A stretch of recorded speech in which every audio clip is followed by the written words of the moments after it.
the Poor People's Campaign is here. I'm going to say it again. The Poor People's Campaign is here.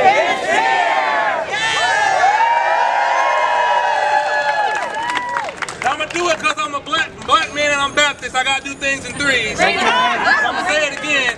The Poor People's Campaign is here.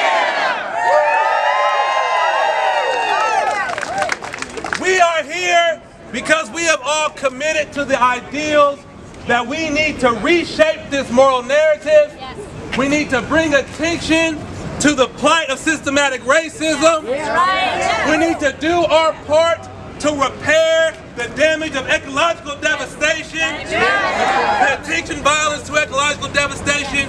We need to lift up those who are impacted by poverty. Yes. And we need to be in solidarity with those, all of us, who are impacted by this war economy.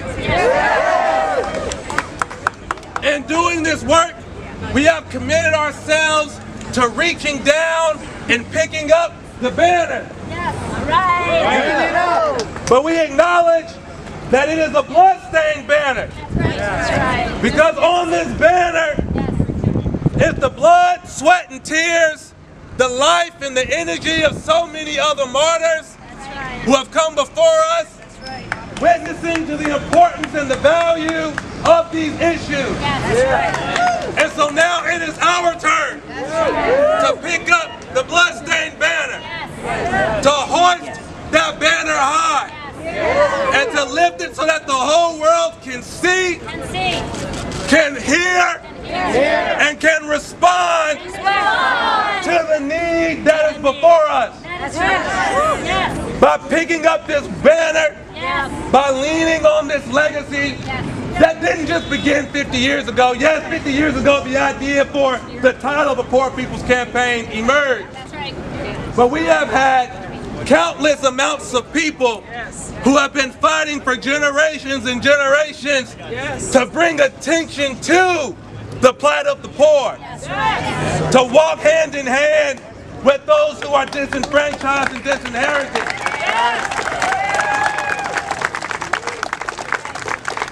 This legacy, I know, goes back at least 2,000 years. That's right. To this brown-skinned Palestinian named Jesus. And it was this brown-skinned Palestinian who had the audacity to challenge the status quo, to challenge the system, to challenge the people in power, to say that we must do something to heal those who are hurting. We must do something to set free those who are held captive. And enough is enough, and that the time is now. And we needed this brown-skinned Palestinian named Jesus to put his body on the line as a witness and as a testimony, to put his body as a risk, to risk his body, his own health, his own well-being, his own safety in order to do this work. And it cost him his life as a result. So we have gathered here today to join in that legacy by risking our own bodies, by risking our own safety, by laying hold to our inner dignity, our integrity, to reach down deep and find that courage we didn't even know was always there. But by doing this work, I'm preparing to preach on Sunday, and I'm inspired by what Peter said in Acts chapter 2, quoting the prophet Joel.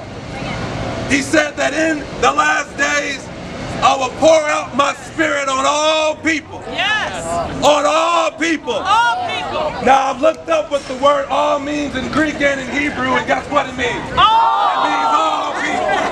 It means all people. I've poured out my spirit on these people.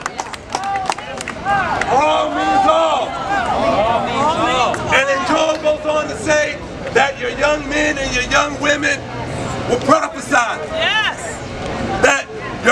men or your younger older men would dream dreams.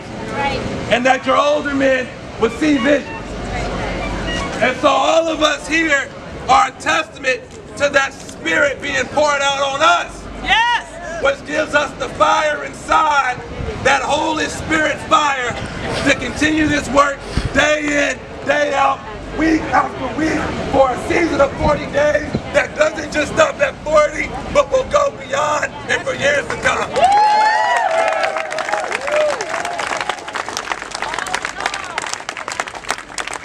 So this work is not over.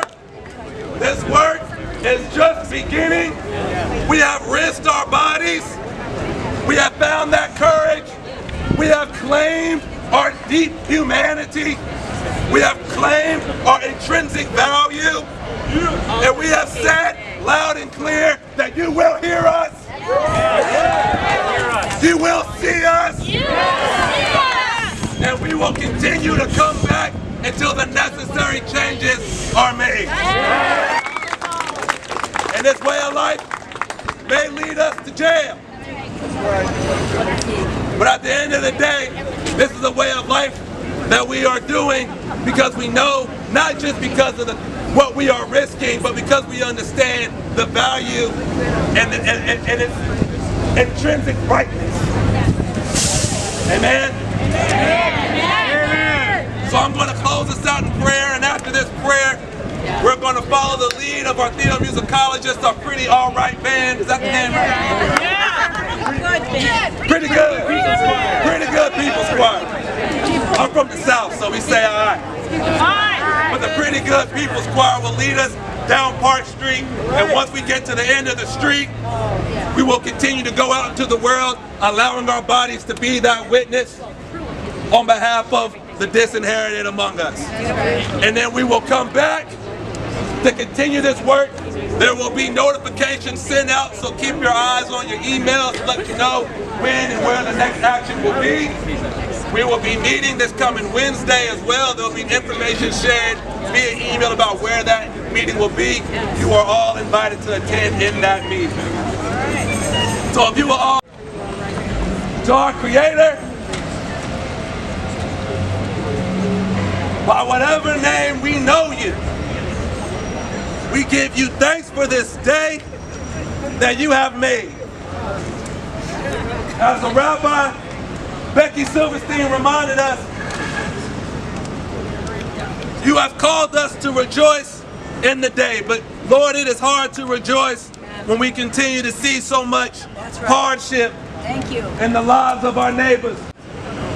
We give you thanks for all the people who continue to risk their life day in and day out. As St. Francis of Assisi said, we give you thanks for all the people who are willing to preach the good news. And when necessary, to preach the good news using words.